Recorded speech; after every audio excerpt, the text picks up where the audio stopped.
श्रीमद् भगवद गीता अध्याय 15 पुरुषोत्तम योग। एक भूमिका। श्रीमद् भगवद गीता का 15वां अध्याय बहुत छोटा है, सिर्फ 20 श्लोक, लेकिन इसे गीता का सार संहिता कहा जाता है। भगवान श्री कृष्ण इस अध्याय में संसार का असली स्वरूप, आत्मा और परमात्मा का संबंध और पुरुषोत्तम भगवान की महिमा बताते हैं। यह अध्याय हर साधक को समझाता है कि हम कहां से आए हैं, क्यों फंसे हैं और हमें कहां जाना है। कहानी उदाहरण। एक बार एक साधु ने पेड़ की ओर इशारा करके अपने शिष्य से कहा, देखो, जड़ नीचे और शाखाएं ऊपर होती हैं, लेकिन यह संसार का पेड़ उल्टा है। इसकी जड़ ऊपर परमात्मा में है और शाखाएं नीचे फैली हैं। यही उदाहरण श्री कृष्ण इस अध्याय में देते हैं। दो संसार रूपी उल्टा वृक्ष। श्लोक 1 से 2। भगवान कहते हैं, यह संसार एक उल्टा पीपल का पेड़ है। इसकी जड़ परमात्मा में है, ऊपर, शाखाएं नीचे, भौतिक जगत, और पत्ते वेद हैं। इस वृक्ष का ज्ञान पाने वाला ही असली ज्ञानी है। जीवन से उदाहरण। जैसे किसी पेड़ की जड़ छिपी होती है और हम सिर्फ तना, शाखाएं और पत्ते देखते हैं, उसी तरह इस संसार की जड़, भगवान, हमारी आंखों से नहीं दिखती, लेकिन वही इस पूरे जगत का आधार है। अनुभव से जोड़ना। हम रोज दुनिया के फलों का आनंद लेते हैं, सुख दुख, परिवार, धन, नाम, लेकिन यह सब उस पेड़ के फल हैं, जड़ नहीं। जब तक हम जड़, भगवान को नहीं पहचानेंगे, जीवन अधूरा रहेगा। 3 संसार के वृक्ष को काटने की शिक्षा। श्लोक 3-4। यह संसार रूपी वृक्ष अनादि है। इसका आदि अंत समझना कठिन है।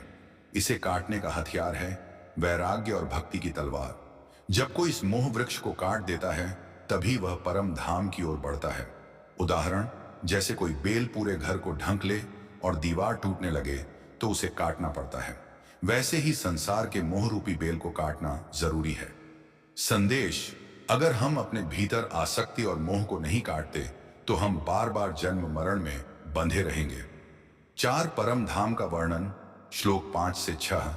जो वहां पहुंच जाता है वह कभी वापस इस संसार में नहीं लौटता।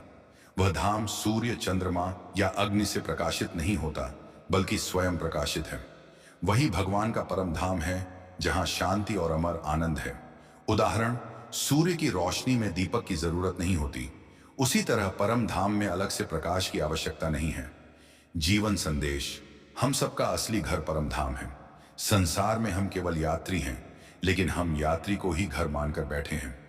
5 जीवात्मा और उसका सफर। श्लोक 7 से 11 तक। जीवात्मा भगवान का अंश है, लेकिन शरीर और इंद्रियों से जुड़कर बंध जाता है। जैसे हवा गंध को साथ ले जाती है, वैसे ही आत्मा अपने कर्म और संस्कार लेकर शरीर बदलता है। ज्ञानी इसे समझते हैं और भक्ति करते हैं, अज्ञानी इसे नहीं समझ पाते। आधुनिक उदाहरण।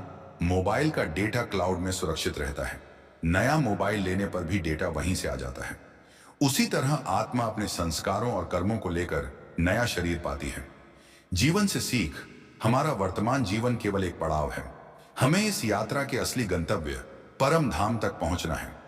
6 परमात्मा की सर्वव्यापकता। श्लोक 12 से 15। सूर्य का प्रकाश, चंद्रमा की शीतलता, अग्नि की गर्मी, सब भगवान से आती है। वही धरती पर जीवन को बनाए रखते हैं, वही हमें भोजन पचाने की शक्ति देते हैं, वही हृदय में बैठकर हमें स्मृति, ज्ञान और विवेक देते हैं। उदाहरण। जैसे बिजली से पंखा भी चलता है, बल्ब भी और फ्रिज भी। अलग अलग काम हैं, लेकिन स्रोत एक ही है। उसी तरह संसार के सब काम भगवान से ही चलते हैं। जीवन दृष्टि। जब हम रोटी खाते हैं और वह हजम होती है तो हमें लगता है हमने कर लिया, लेकिन असल में यह शक्ति भी भगवान ने दी है। 7 3 प्रकार के पुरुष। क्षर, अक्षर और पुरुषोत्तम। श्लोक 16 से 18। संसार में 2 प्रकार के पुरुष हैं। 1 क्षर पुरुष, नश्वर, जो जन्म मरण में फंसे हैं। 2 अक्षर पुरुष, अविनाशी आत्मा, जो प्रकृति से परे है। इनके ऊपर है पुरुषोत्तम, भगवान स्वयं। वही सबका आधार हैं और सबको मुक्ति देने वाले हैं। उदाहरण। जैसे स्कूल में छात्र और शिक्षक दोनों हैं, लेकिन सबसे ऊपर प्रिंसिपल है, उसी तरह आत्मा और प्रकृति से भी ऊपर पुरुषोत्तम है। 8 पुरुषोत्तम भगवान की महिमा। श्लोक 19 से 20। जो भक्त पुरुषोत्तम को जान लेता है वह सब जान लेता है। ऐसा भक्त भगवान की शरण में रहकर मुक्त हो जाता है। यही गीता का सार है। उदाहरण। जैसे किसी मास्टर की कुंजी से सभी ताले खुल जाते हैं, वैसे ही पुरुषोत्तम को जान लेने से जीवन की सभी उलझनें खुल जाती हैं। नौ समापन। अध्याय 15 हमें यह सिखाता है: 1. संसार अस्थाई है, ये उल्टा वृक्ष है। 2.